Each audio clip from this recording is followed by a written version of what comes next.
Good evening, ladies and gentlemen of America. This is your reporter speaking from across the Atlantic, where the lamps of peace are going out one by one. Tonight, we bring you the latest on a war that swept Europe in just 7 days, a war that began when Germany's Adolf Hitler sent his armies crashing into Poland. It's been 1 week since that fateful day, September 1st, and the news grows graver by the hour. From Berlin, the German Chancellor boasts of his Blitzkrieg, a lightning war that smashed Polish lines from Danzig to Krakow. Hitler's voice crackled over the airwaves today, claiming victory as near as his Luftwaffe rains bombs on Warsaw, 12 raids in the last day alone. He's brushed off war declarations from Britain and France, sneering in private that they're too weak to stop him. His orders are clear: push harder, bomb more, and let the panzers roll. Poland, he says, will fall in weeks. Out at sea, he's sent the warship Deutschland to prowl the Atlantic, daring the Allies to challenge Germany's might. But in Poland, the story's different. Prime Minister Felician Sławoj Składkowski spoke yesterday from a shattered Warsaw, his words heavy with gloom. War's been declared, but where are the troops, the planes, the help?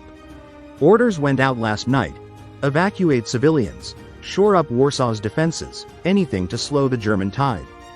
Poland's president, Ignacy Mościcki, told his cabinet on Tuesday they can't count on the Allies anymore. He's packing up the government, ready to move east if Warsaw falls, and it might, soon. General Edward Rydz-Śmigły, Poland's top soldier, has pulled his men back toward the Vistula River, praying for a miracle. Now, let's turn to Britain. On September 3rd, Prime Minister Neville Chamberlain took to the wireless, voice trembling, to say war's come again.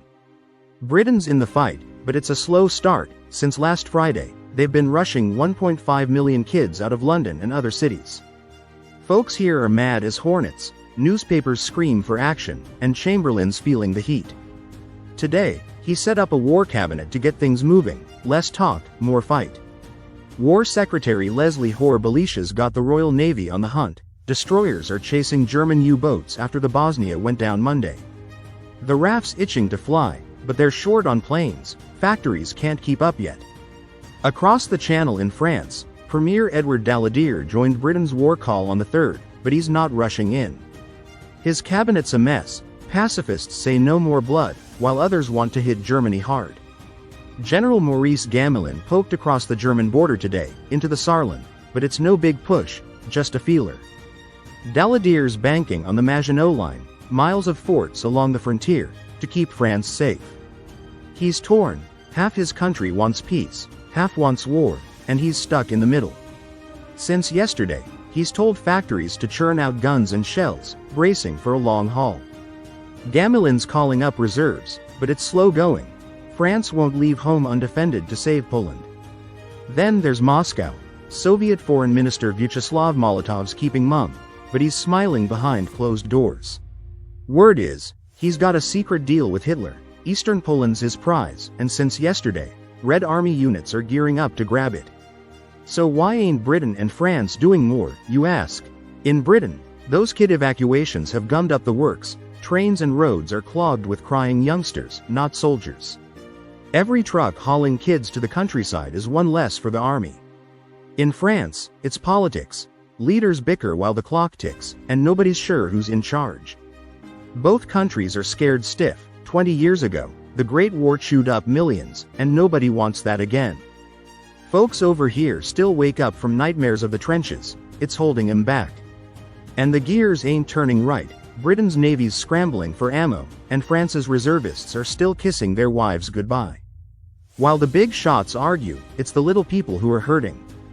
In Poland, roads are jammed with refugees, old folks, kids, horses, carts, all running from Hitler's bombs. Warsaw's a wreck. Krakow's burning. German planes don't care who's below.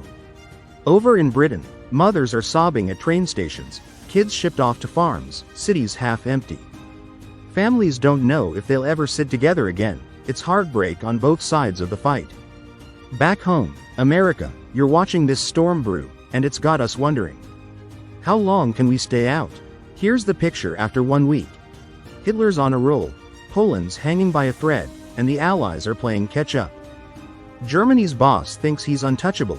Poland's leaders are ready to cry uncle, and Britain and France are still getting their boots on. The Soviets are lurking, waiting to pounce. Nobody knows what they'll do next. This ain't like any war we've seen. It's fast, it's mean, and it's spreading. For you listening tonight, the big question is, will this fire jump the ocean, and what's it mean for us? This is your correspondent, signing off from a world on edge. Keep your dials tuned for the next report. Please like and subscribe.